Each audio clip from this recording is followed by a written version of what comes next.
बिस्मिल्लाहिर्रहमानिर्रहीम। अस्सलाम वालेकुम दोस्तों, इस वीडियो में एक और गाड़ी दिखाने जा रही हैं। बहुत खूबसूरत गाड़ी है और मार्केट में काफ़ी ज़्यादा इन भी है और इसकी लुक काफ़ी खूबसूरत है, जिसकी वजह से ये काफ़ी ज़्यादा पसंद की जाती है।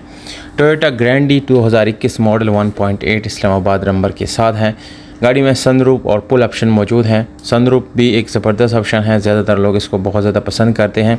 गाड़ी की जो माइलेज है दोस्तों, वो जनरल माइलेज 53,000 किलोमीटर ये चली हुई है, जो कि बहुत अच्छी और कम माइलेज है दोस्तों। यहाँ पर गाड़ी की कंडीशन के ऊपर डिपेंड करता है प्राइस भी दोस्तों, तो उस हिसाब से गाड़ी की जो कीमत है वो भी बिल्कुल मुनासिब है और कंडीशन भी बिल्कुल A1 है। इंजन की बात की जाए तो दोस्तों, ये बिल्कुल ब्रांड न्यू गाड़ी है, तो इसलिए गाड़ी का इंजन जो है बिल्कुल साफ़ सुथरी कंडीशन में है और इसमें कोई भी काम होने वाला नहीं है दोस्तों। इस तरह दोस्तों, गाड़ी के रिम टायर की बात की जाए तो आपको स्पेशल अलॉय मिलते हैं। टायर की कंडीशन अच्छी मिल जाती हैं। गाड़ी के कोपे 100% ओरिजिनल हैं। गाड़ी के कोपे में कोई काम नहीं है। 70 लाख रुपये डिमांड है। रावलपिंडी और इस्लामाबाद जबकि पेशावर में भी इसको देखा जा सकता है। राब्ता नंबर डिस्क्रिप्शन में है दोस्तों। ये नंबर 1-2 दिन तक वहाँ पर रहेगा।